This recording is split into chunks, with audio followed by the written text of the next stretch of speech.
UFC 308 Topuria versus Holloway is happening this Saturday, October 26th. I'm going to be going through the fight and giving my breakdown of predictions. And so we're going to start with the early prelim opener of Bruno Silva versus Nardiev. Now, just my whole thing is that I'm not a huge MMA fan. I mean, I like the sport, but I'm not like the biggest fan. So some of the newer fighters or fighters that are on the card, I'm not going to be as knowledgeable but as the card goes on, I'll have a little bit more context to give. But I'm basically just going off of these last fighters' fights and giving my prediction on who I think is going to win based off that. So without further ado, Bruno Silva versus Nardiev. So Bruno Silva, striker, decent chin, pretty good takedown defense. His defense is really good with the takedowns, but his transitions, while he's resisting takedowns, could use some work. So like when he's against a wrestler who knows how to like stall out, he doesn't know what to do at that point and just kind of gets held up against the cage. Only problem is that I like see in his game, he's super susceptible to eye pokes, and in the current UFC meta, you can usually land about 2, maybe 3 if you're lucky, or like a favorite before you lose a point. So his last fight ended with like a mean eye poke combo from Chris Weidman, and it lost him the fight. Terrible. It's really the eye poke combo is a very powerful tool. And unfortunately, Bruno Silva's eyes just aren't up to the task, and he lost his last fight. So with that, Nardiev is coming back to the UFC after going to Brave FC. His last fight, he retired a really old guy with a guillotine. So I think Bruno Silva is going to be the victor of that fight. Hang on. Wow. Okay. Moving on, we've got Ibo Aslan versus R. Surkiera. Now, Ibo Aslan, striker, pretty good, solid takedown defense, and he's got some like nice thudding punches. So his last fight saw him getting a win against the only guy who had beat him so far. Ended up catching him in the 3rd round finally. His head movement, that was Turkali. His head movement can use a little bit of work. He stays he stays on the center line, doesn't move his head enough. But he does seem to have a really solid chin. He's got sneaky counters, and his shots aren't enough to one hit KO you. But man, they look like when they hit you that you leave feeling them. Like you feel them, and he builds them up over time. Surkiera, stand-up fighter. He's got decent kicks and striking. He's been fighting lower level comp, and this is his debut in the UFC. He does seem to have some pretty sneaky strikes, and he can move really quickly in bursts, which I think might surprise Aslan if he's not careful. But I'm still going to lean towards an Ibo Aslan victory, probably by finish. Moving up, we've got Fakhretdinov versus Carlos Leal. Now, Renat Fakhretdinov, stand-up fighter with some wrestling. He's got good straights, seems to have decent power in his shots. Leal's a come-forward guy. He's willing to take a shot to land his own. And I think Renat will be able to pick apart Leal with his better striking and with a potential stoppage. Not to mention, Leal's a bit small for the division, and I think Fakhretdinov, actually, let me double-check that so I'm not talking out of my rear end. Fakhretdinov, I think, has the better reach than Carlos Leal, if I'm remembering right. Hang on, folks. Let's see. He is how tall? 6 foot, 74-inch reach, and 5'11", 72 inches. Okay, so nothing crazy.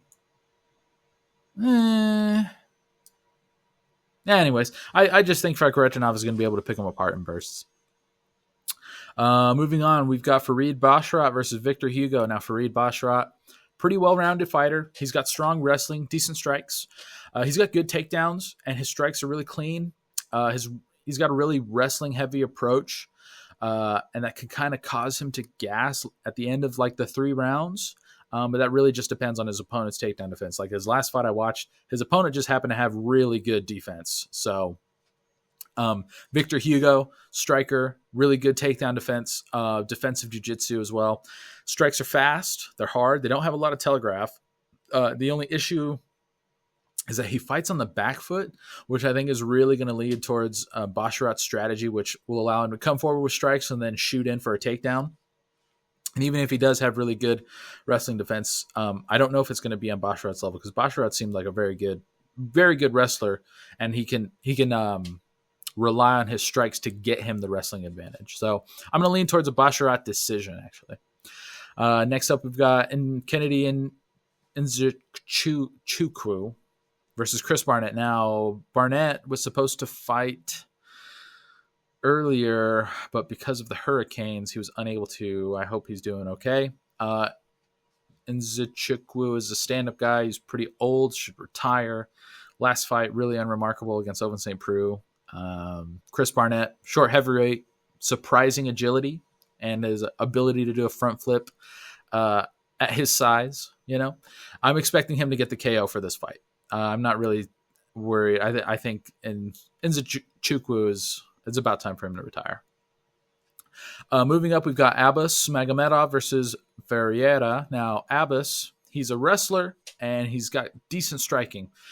He's able to counter really well, and it looks like the biggest issue I had was his gas tank. So when he fought Sean Strickland, and then he fought, who did he fight after that? And who did he fight?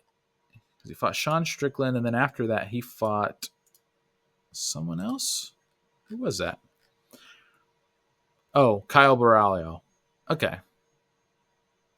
Those are good. Those are good fights. I guess, yeah. So anyways, he fought Sean Strickland and then Kyle Baralho. But the big issue that he had, especially in the Strickland fight, was that he had a full training camp. I think Sean had 3 weeks. And he gassed hard after the first round. So this last fight, it looks like he either figured out his cardio issue or was able to pace himself really well. So I'm hoping he can keep that up and keep the momentum going, because he is actually a pretty fun fighter to watch. When he's on the ground, he's landing strikes and stuff like that. So we need more of that, especially with the way things are going and us getting boring wrestling currently. And I think his range will let him pick apart Bruno at a distance, and his ground game will be a bit stronger. Bruno seems like a dog, but I think I'm going to lean towards a Magomedov decision. So Abbas is probably going to take that. So moving up, we've got Oralbai versus Rebecki. So I was watching Rebecki's fights, and the announcers were pronouncing his name a certain way. Sorry, bud, you fight in America, you're getting Americanized. I'm not going Rebecki, however they were pronouncing it. All right, sorry.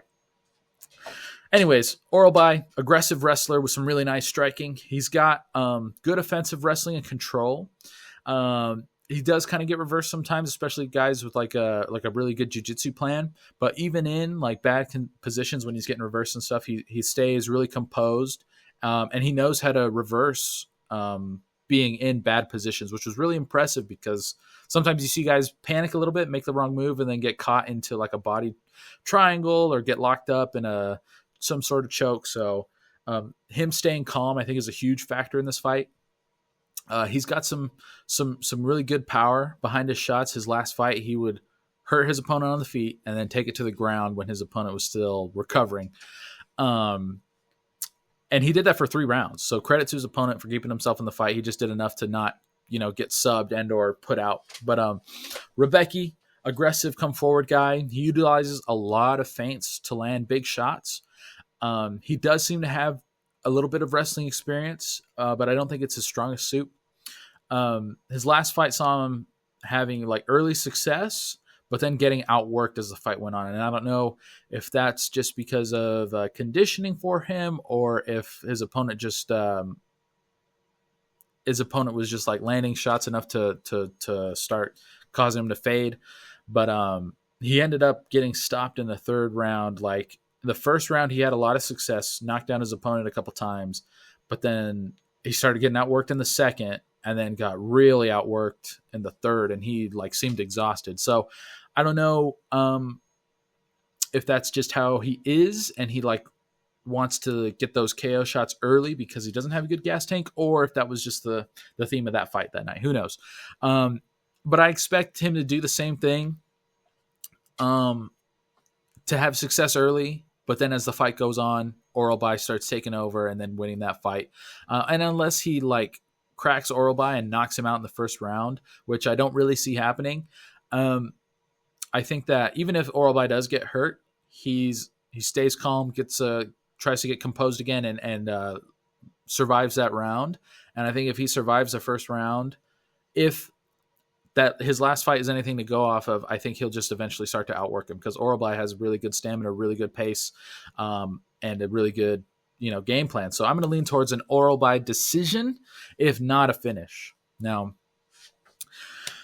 up the card, Jeff Neal versus Rafael dos Anjos. Now, Jeff Neal, striker, come forward style. He's got some mean power in his hands. He's got a good chin, and he's willing to go through the fire to land his own shots. Rafael dos Anjos, veteran, good wrestling. I just think he's a bit on the older side. And I think Jeff Neal, as a younger guy, is going to take the fight. It could be wrong because dos Anjos is a really good wrestler, so we'll have to wait and see. But I think Jeff Neal is going to take that one. Up, we've got Shara Magomedov versus Petrosian. Now, Shara, striker, decent grappling, does need to work on his takedown defense. I think he's been taken down every single one of his fights. He's got really accurate strikes. He's strong. Definitely needs to prove in the mixed martial arts aspect of it. Petrosian, striker, rangy punches, mean leg kicks. He needs more grappling experience, but I don't really see that being a factor for this fight. And I'm going to lean towards a Shara decision just because he's the guy that they're pushing.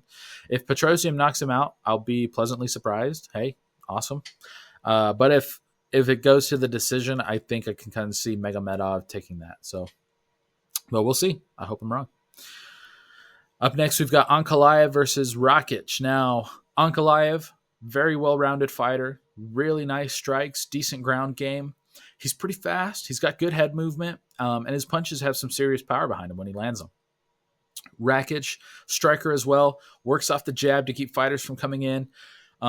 Recently came back from an injury and had a very competitive fight against Yuri up until Yuri swarmed him and caught him while he was coming in. I definitely think that Rakic could win. I don't think this is an easy fight for Ankalaev, but I do think that Ankalaev is going to be a little bit better. I think he's a little bit faster and a little bit more composed than Yuri, and I don't think he's going to fall for the striking game that Rakic had against Yuri. So I'm going to lean towards an Ankalaev win. Up the card, Lerone Murphy versus Dan Ige. So Lerone Murphy, very crisp, very accurate striker. His punches land. He's got a real nice stiff jab. He's got good head movement. His defense is good, and he's got a good gas tank. He's able to go 5 hard rounds. Very impressive. His wrestling is actually nothing to sniff at either. So Dan Ige, I think, is very similar to Lerone Murphy, being a stand-up guy, well-rounded, decent wrestling, and he's a bigger guy.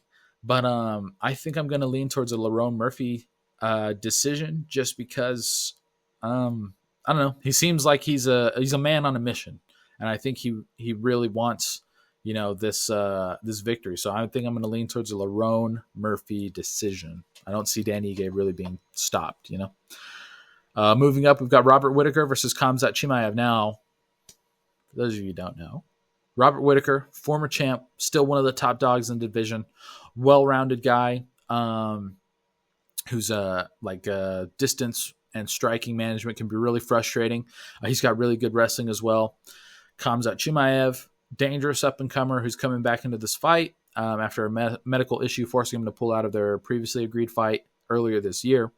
He's got great wrestling. His submission game is great, and he's got power in his hands as well. The big issue that we always see from Chimaev fight is his cardio.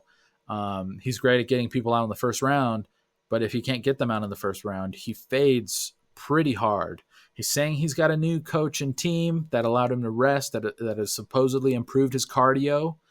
I hope so, because if Whittaker gets out of the first round, he's winning that fight because Whittaker doesn't stop. Whittaker paces himself, and he's coming at you that same pace for 5 hard rounds. And unless you're in there stopping him, he doesn't stop. So I'm going to lean towards a Whittaker decision, if not a Whittaker finish, because I think Whittaker has the wrestling skills to avoid getting submitted in the first round.